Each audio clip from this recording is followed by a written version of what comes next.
Typography. It's everywhere we look.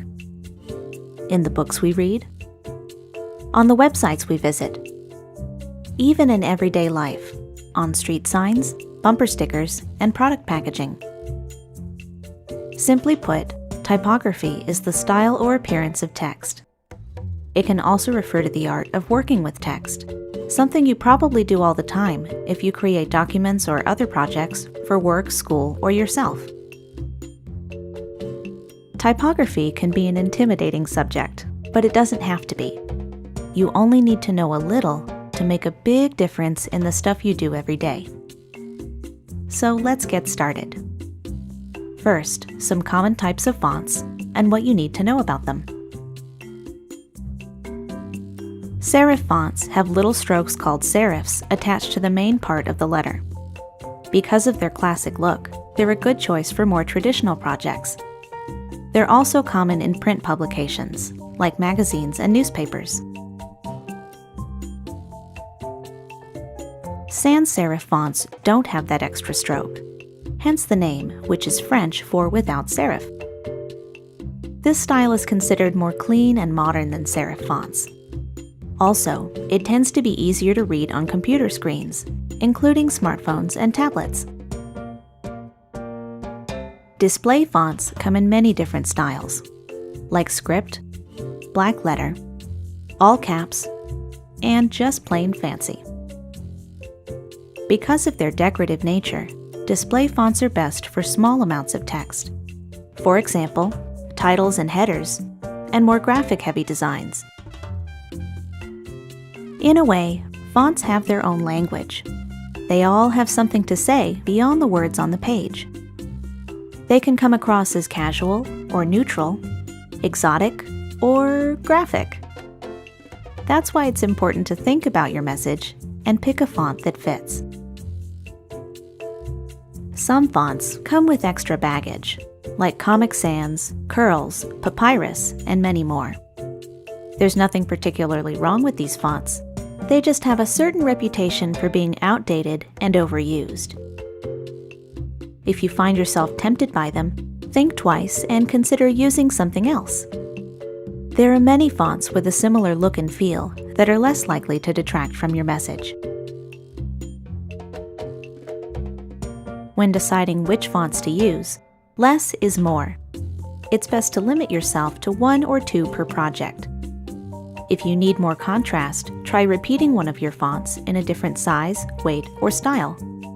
This trick is practically foolproof for creating interesting combinations that work. You've probably heard the saying, opposites attract. Well, the same is true for fonts. Don't be afraid to combine font styles that are different but complementary, like sans serif with serif, short with tall, or decorative with simple. This can be challenging at first, but don't despair. Look to other designs for inspiration, and soon you'll get the hang of it. Maybe you've heard terms like kerning, leading, tracking, and hierarchy. For those with more experience, these concepts are essential for creating professional-looking designs. As a beginner, you don't need to know everything about these terms, just enough to inform your work and help you talk about design with more confidence. Hierarchy is used to guide the reader's eye to whatever is most important. In other words, it shows them where to begin and where to go next, using different levels of emphasis. Establishing hierarchy is simple. Just decide which elements you want the reader to notice first, then make them stand out. High-level items are usually larger, bolder, or different in some way. Remember to keep it simple and stick to just a few complementary styles. Leading is the space between lines of text, also known as line spacing. If you're not sure how much line spacing to use, don't fret. The default is usually fine. The goal is to make your text as comfortable to read as possible. Too much or too little spacing can make things unpleasant for the reader. Tracking is the overall space between characters, sometimes called character spacing. Most programs let you condense or expand this depending on your needs.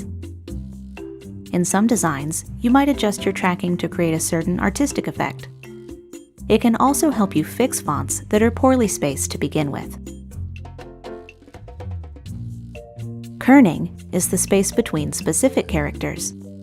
Unlike tracking, it varies over the course of the word because each letter fits together differently. Some fonts have what we call bad kerning, making certain letters look improperly spaced. If a font you're using has bad kerning, it's best to cut your losses and choose something else.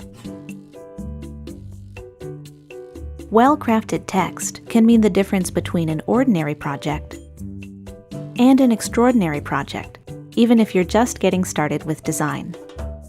All it takes is an interest in typography, and you'll start to notice more, see more, and be able to do more in your own work.